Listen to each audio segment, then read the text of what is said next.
পিছন থেকে আমার ওই হাঁটুর ঠিক উপরে পিছন দিক থেকে গুলি ঢুকে সামনে দিয়ে বের হয়েছে। পরবর্তীতে এই পঙ্গু হাসপাতালে এসে আমার পায়ের ওই বাকি অংশটা কেটে ফেলা হয়। কাজী রাইমুর ইসলাম, বয়স 23, ডেফোডিল পলিটেকনিক ইনস্টিটিউট ধানমন্ডি শাখার একজন ছাত্র।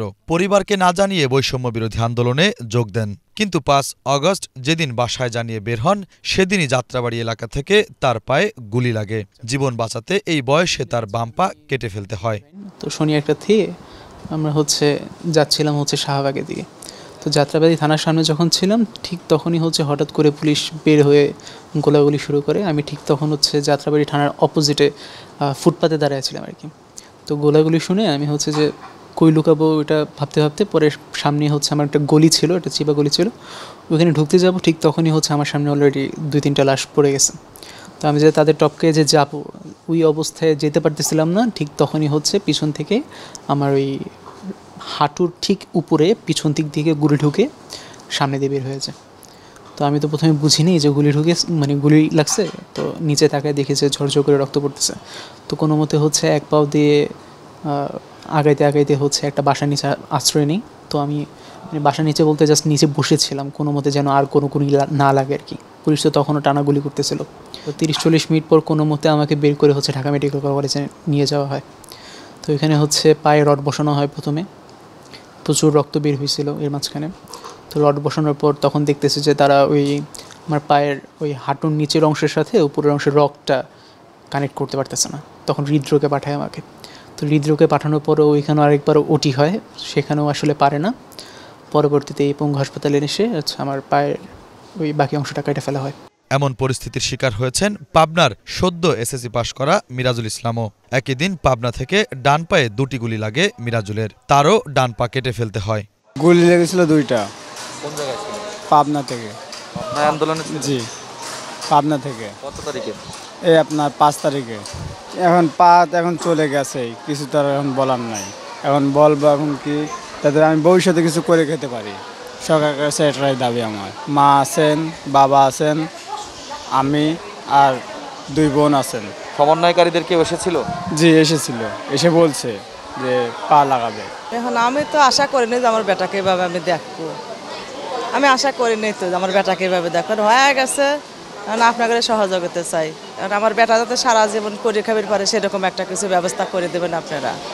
রাজধানীর পঙ্গু হাসপাতাল ঘুরে দেখা যায় সংঘর্ষ সংঘাতে গুরুতর আহত অবস্থায় এখনও পড়ে আছেন শত শত মানুষ। এর মধ্যে একজনের নাম শফিকুল ইসলাম, পেশায় হকার, যিনি কিনা পানি বিক্রি করেন। 5 অগস্ট সেও উত্তরা থেকে গুলিবিদ্ধ হন। সেই গুলি এখনও তার শরীরে রয়েছে, যা অপারেশন করার কথা থাকলেও এখনও হয়ে ওঠেনি। 5 তারিখে ছাত্র আন্দোলনে যোগ হয়েছিলাম। আমার পেশা হয়েছে আপনার হকারি করি, গাড়িতে পানি বিক্রি করি আর কি। উত্তরা আজিমপুর আছে না, আজিমপুর পূর্ব থানা থেকে ফায়ার করা হয়েছে। এখন 5 তারিখেতে এখন এই পর্যন্ত এই জায়গায় পড়ে রয়েছি। গুলিও বের করে হয় নাই, হাড়ও সোজা লাগা হয় নাই। আমার বাবা মা কেউই নেই। আমার ওয়াইফ আছে আর একটা বাচ্চা আছে। আমাকে সাহায্য করার জন্য কেউ আসতেছে না, আমি একবারে এতিম মানুষ। তো আমরা ওই শাহবাগ থেকে একটা মিছিল ভাগ হয়ে বাংলা মোটরে আসছি।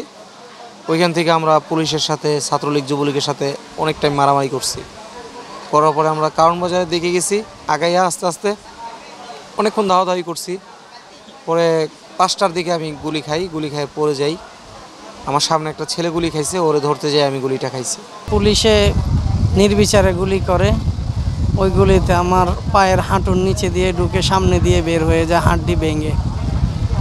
অলরেডি আমার 4টা অপারেশন হয়েছে। লাস্ট অপারেশন হওয়ার পরে আমার পায়ে রিং বসাইছে। নবজাতক শিশুকে নিয়ে হাসপাতালের বেডে শুয়ে আছেন আরেকজন, যার পায়ে 4টা গুলি লেগেছে। আহতদের বেশিরভাগই পায়ে গুলি লাগা। ভাই শুধু ছাত্ররা যে আন্দোলন করবে সেটা বড় কথা না, স্বৈরাচার পতনে সবাই নামছে, বৃদ্ধ হতে শুরু করে বাচ্চা পর্যন্ত নামছে।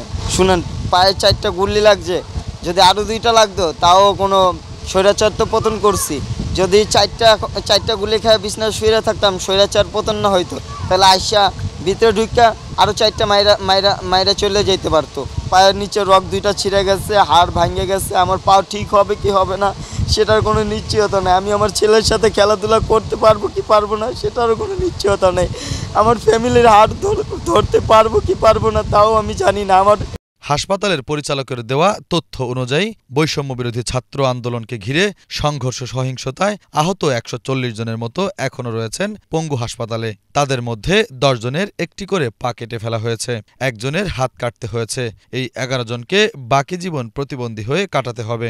Maximum patient is open fracture. আপনি ওপেন ফ্র্যাকচার বলতে সাধারণ দর্শক শ্রোতার জন্য বলতে চাই, যখন হাড় ভাঙার সাথে মাংস চামড়া এটা আহত ক্ষতিগ্রস্ত হয়ে যায়, তখন সেই ক্ষতিগ্রস্ত চামড়া মাংস যদি ঠিক না হয় তাহলে আমরা হাড়ের চিকিৎসাটা করতে পারি না।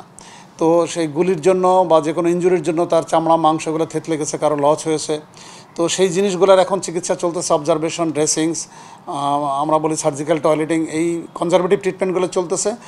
আমরা যাতে এই ক্ষতস্থানটাকে আমরা সারিয়ে তুলতে পারি, ক্ষতস্থানে সারিয়ে তুললেই আমরা পরবর্তীতে হাড়ের চিকিৎসাটা করবো। এই জন্য একটু ডিলে হচ্ছে। আমরা কিন্তু শুরু করেছি, অনেকেই ইমপ্রুভ করেছে, যার জন্য তাদের ডেফিনেটিভ ট্রিটমেন্ট, ওই হাড় ভাঙার চিকিৎসাটা আমরা শুরু করেছি। এই সপ্তাহে তো আরও রোগীর হবে। আমরা আস্তে ধীরে তাদেরকে সতর্কভাবে আগাচ্ছি যাতে কোনো রোগীর কোনো বিরূপ কোনো প্রতিক্রিয়া না হয়, এবং তাদের একটা লং টার্ম আমাদের এই চিকিৎসার আওতায় থাকতে হবে, কারণ তাদের রিহ্যাবিলিটেশন কমপ্লিট না হওয়া পর্যন্ত আমরা সেই কন্ট্যাক্টটা তাদের সাথে রাখবো, এবং তারা আসলে আমাদের একটা স্পেশাল টিম করেছি, সেই টিমের মাধ্যমে তাদেরকে ফলো আপটা কন্টিনিউ করা হবে। বৈষম্যবিরোধী আন্দোলনে যারা আহত হয়েছেন তাদের বিনামূল্যে সুচিকিৎসার ব্যবস্থা করা হবে এবং যাবতীয় চিকিৎসা ব্যয় সরকার বহন করবে বলে জানিয়েছে স্বাস্থ্য ও পরিবার কল্যাণ মন্ত্রণালয়। শুভ খান, বাংলা ভিশন, ঢাকা।